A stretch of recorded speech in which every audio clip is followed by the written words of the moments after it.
Coaching the spirit is only coached by about 15% of coaches and is a huge reason many athletes fail to reach their potential. The first phase of coaching the spirit is to capture the heart of your athletes. This includes showing them you care, asking questions and listening, and building relationships and trust.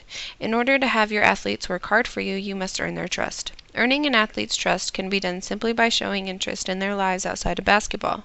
Spending time getting to know their interests, family, and social lives and passions will make it much easier to motivate them on the court.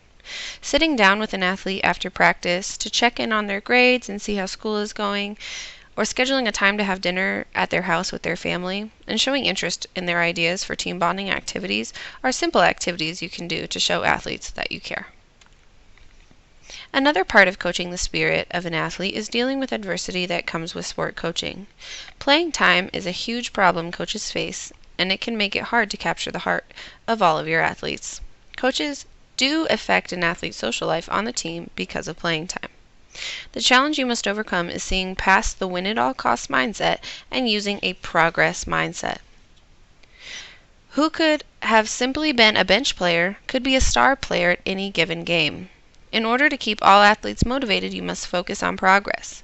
While playing time is earned from a good attitude and effort, an athlete doing such should get a chance to progress in games. Giving your athletes a clear role and a couple of simple effort-based goals to accomplish can help your stars and bench players play well and together. Another tough call you will have to face is the issue of rules and accountability. If your star player and your 10th man both break team rules right before the championship game, will you be able to follow through with the same punishment? Giving feedback is something coaches constantly have to do.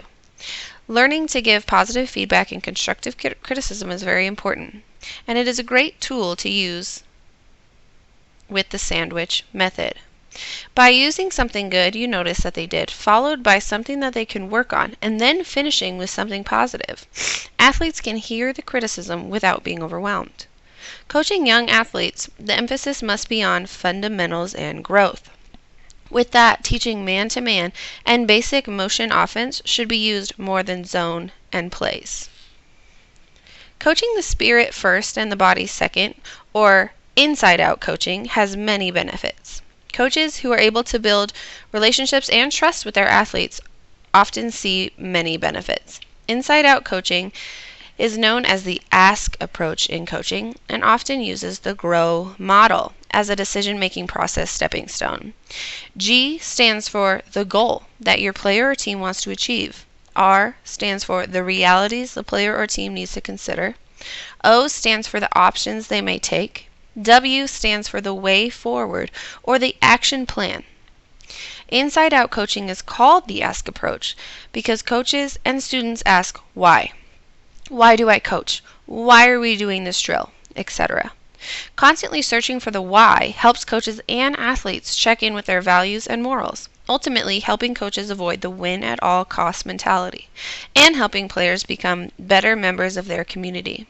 A football coach named Jason Miller believes the program has increased in practice attendance because athletes feel more valued and motivated to take control of their own learning. Inside-out coaching can reduce stress by taking away the pressure of winning and focusing on learning about oneself.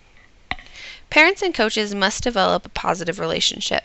Coaches can help parents positively influence by directing them to sites which encourage this. Another huge reason athletes quit before the age of 18 is because of the car ride home. Setting rules for parents isn't always enough, but encouraging them to do the right thing and earning their trust and respect can really help. Check out these 13 steps on being a winning parent from The Competitive Edge. Step 1 is to understand your child's competition is their most valuable training partner. Step 2 is encouraging your child to compete against him or herself. Step 3 is do not define success and failure in terms of winning and losing. Be supportive and don't coach. Help make the sport fun for your child. Make sure that your child is the priority and their goals are.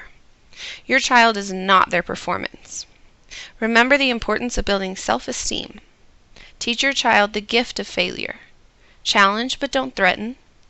Stress the process, not the outcome.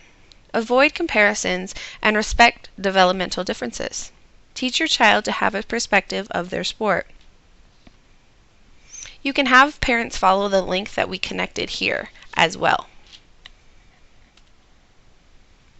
As a club coach, there are no rules about religion in coaching, like there are in high school or public school situations. The 3D coaching model encourages faith-based coaching, but each club coach must decide if they will allow religion into their gyms.